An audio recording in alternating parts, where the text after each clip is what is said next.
السلام عليكم ورحمة الله وبركاته.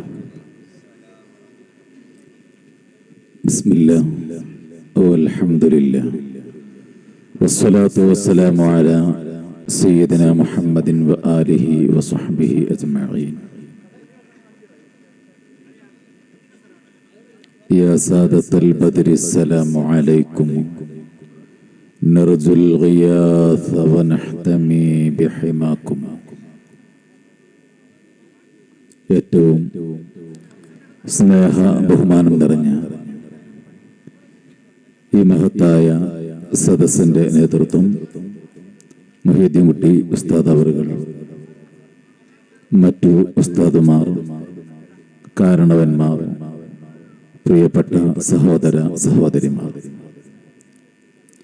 അല്ലാഹു സുബ്ഹാനഹു വ തആല നമ്മുടെ ഈ സംഗമം ആഖിറത്തിൽ വലിയ ഫലം കിട്ടുന്ന ഒരു സംഗമമായി നമ്മിൽ നിന്ന് ഖബൂൽ ചെയ്യുമാറാകട്ടെ. ആമീൻ.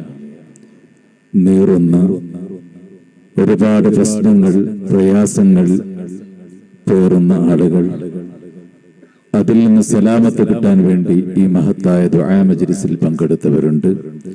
അല്ലാഹു തആല എല്ലാവർക്കും എല്ലാ പ്രശ്നങ്ങളും ദൂരീകരിച്ച് റാഹത്തും സന്തോഷവും സലാമത്തും അല്ലാഹു നൽകുമാറാകട്ടെ. ആമീൻ. അൽഹംദുലില്ലാഹ്. മഹത്തായ ഈ സംഗമം ബഹുമാനപ്പെട്ട സാദി ഉസ്താദിനോട് ഞാൻ ചോദിച്ചു, 33 കോടി അസ്മാഉൽ ഹുസ്ന ചൊല്ലി തീർത്തിട്ടാണ് ഈ മഹത്തായ സംഗമം ഇവിടെ നടക്കുന്നത്. അൽഹംദുലില്ലാഹി അൽഹംദുലില്ലാഹ്. ആരെല്ലാം അത് ചൊല്ലിയിട്ടുണ്ടോ, എന്തെല്ലാം ഉദ്ദേശങ്ങൾ വെച്ച് ചൊല്ലിയിട്ടുണ്ടോ, അല്ലാഹു തആല എല്ലാം ഖബൂൽ ചെയ്ത് ആ ഉദ്ദേശങ്ങളൊക്കെ പൂർത്തീകരിക്കുമാറാകട്ടെ. ആമീൻ. അസ്മാഉൽ ഹുസ്ന, അല്ലാഹു വലിയ ഫലമുള്ള അസ്മാഉൽ ഹുസ്ന ചൊല്ലിയിട്ട് ഒരു കാര്യം യജമാനനായ റബ്ബിന്റെ മുമ്പിൽ പറഞ്ഞാൽ ഇജാബത്തുണ്ട് എന്ന വിഷയത്തിൽ തർക്കമില്ലാത്ത അതിമഹത്തായ ഒരു ദിക്റാണ് അസ്മാഉൽ ഹുസ്ന. ആ അസ്മാഉൽ ഹുസ്ന 33 കോടി തവണ ചൊല്ലിയിട്ടാണ് മുഅ്മിനീങ്ങൾ ഇവിടെ ഒരുമിച്ച് കൂടിയത് എന്ന് പറയുമ്പോൾ അതിനേക്കാൾ ഏറെ ഒരു മഹത്വമായി നമുക്ക് എന്താണ് ഇവിടെ പറയാനുള്ളത്? അസ്മാഉൽ ഹുസ്ന നമ്മുടെ ഈമാനിന്റെ സംരക്ഷണത്തിന് ഏറ്റവും വലിയ കാരണമാണ്. നമ്മുടെ യഥാർത്ഥ ജീവിതമായ പാരത്രികമായ ജീവിതത്തിലെ വിജയത്തിന്റെ പ്രത്യേകമായ ഹേതുകമാണ്. ഭൗതികമായ ജീവിതത്തിൽ ഏത് നീറുന്ന പ്രശ്നങ്ങൾ ഉണ്ടായാലും, അലട്ടുന്ന എന്തൊക്കെ പ്രയാസങ്ങളുണ്ടെങ്കിലും അതിൽ നിന്നൊക്കെ അത്ഭുതകരമാം രൂപത്തിൽ സലാമത്ത് കിട്ടാനുള്ള വലിയ ഉപാധിയാണ് അസ്മാഉൽ ഹുസ്ന എന്നത്. ഏത് വിഷയവും അസ്മാഉൽ ഹുസ്ന ചൊല്ലി അല്ലാഹുവിനോട് നമുക്ക് ചോദിക്കാം. സലാമത്ത് തീർച്ചയാണ്. കടബാധ്യതയുണ്ടോ, അസ്മാഉൽ ഹുസ്ന ചൊല്ലിയിട്ട് അല്ലാഹുവിനോട് പറഞ്ഞാൽ നാം അറിയാത്ത രൂപത്തിലുള്ള കടങ്ങൾ വീടിക്കിട്ടും. ക്യാൻസർ പോലുള്ള മാരകമായ രോഗങ്ങൾ പിടിപെട്ടവർ അസ്മാഉൽ ഹുസ്ന റാത്തീബ് ചൊല്ലിയിട്ട് സലാമത്തായത് എത്രയാണ്? ബഹുമാനപ്പെട്ട മുഹീദ്ദീൻ കുട്ടി ഉസ്താദിന്റെ അടുക്കൽ നൂറുകണക്കായ ആളുകൾ ദിനേന പ്രശ്ന പരിഹാരങ്ങൾക്ക് വേണ്ടി ബന്ധപ്പെടാറുണ്ട്. അവിടുന്ന് പരിഹാരങ്ങൾ നിർദ്ദേശിക്കാറുണ്ട്, അതിനൊക്കെ സലാമത്ത് കിട്ടാറുണ്ട്. അല്ലാഹു തആല ഇനിയും അവിടുന്ന് നിർദ്ദേശിക്കുന്ന എല്ലാ കാര്യങ്ങൾക്കും വലിയ ഫലങ്ങൾ അല്ലാഹു തആല നൽകുമാറാകട്ടെ. അവരെല്ലാം ഈ അസ്മാഉൽ ഹുസ്നന്റെ ഖാദിമുകളായി ജീവിച്ചത് കൊണ്ടാണ് ഇത്രയും വലിയ ഫലങ്ങൾ അല്ലാഹു തആല നൽകുന്നത്.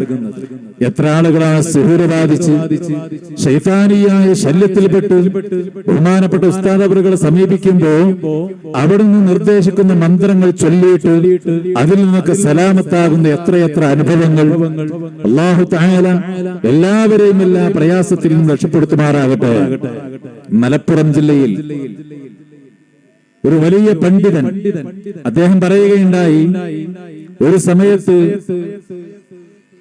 കരിങ്കപ്പാറ ഏരിയയിലുള്ള മമ്മൂലിയാർ പാപ്പായി എന്ന് പറയുന്ന മമ്മൂലിയാർ പാപ്പായി എന്ന് പറയുന്ന ഒരു വലിയ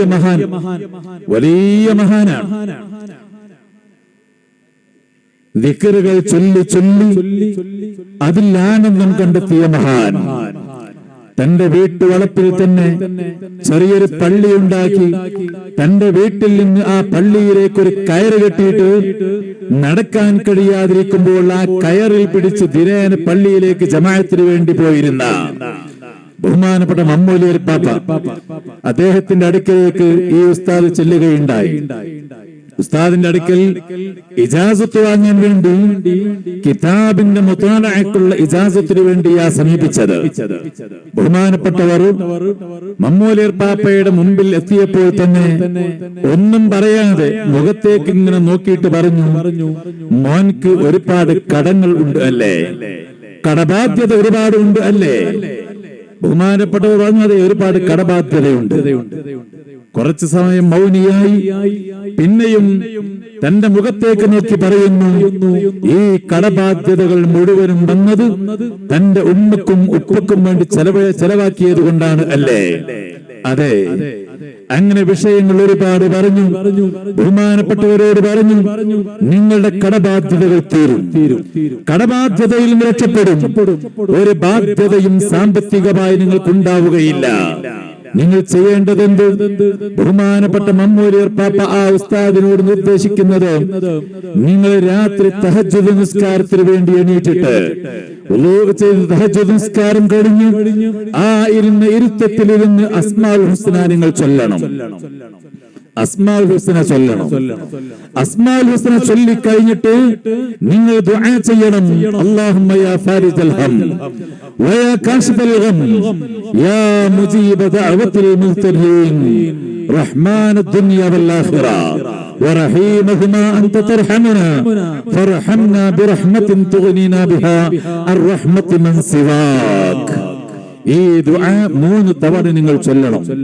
ഉസ്താദ് അവർ പറയുകയാണ്, ഞാൻ തഹജ്ജുദ് നിസ്കാരം കഴിഞ്ഞ് ആ അസ്മാഉൽ ഹുസ്ന ചൊല്ലിയിട്ട് ഉസ്താദ് നിർദ്ദേശിച്ച ദുആ ഞാൻ ദുആ ചെയ്തു.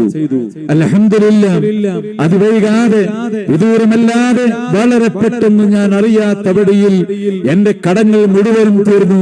പിന്നെ എനിക്ക് ഇന്നുവരെ കടബാധ്യത ഉണ്ടായിട്ടില്ല എന്ന്.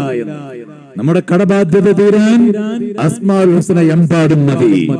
രോഗങ്ങൾ ശിഫയാകാൻ അസ്മാഉൽ ഹുസ്ന എന്തായാലും മതി. അൽഹംദുലില്ലാഹ്, അസ്മാഉൽ ഹുസ്ന ഒരുപാട് കുടുംബങ്ങളിൽ ചൊല്ലിപ്പിച്ചു എന്ന് മാത്രമല്ല, നേരത്തെ ഉസ്താദ് പറഞ്ഞു, ഒരുപാട് മുഅ്മിനീങ്ങൾ ഒരുപാട് മുഅ്മിനാത്തുകൾ ദിനേന അസ്മാഉൽ ഹുസ്ന ചൊല്ലിക്കൊണ്ടിരിക്കുന്നു.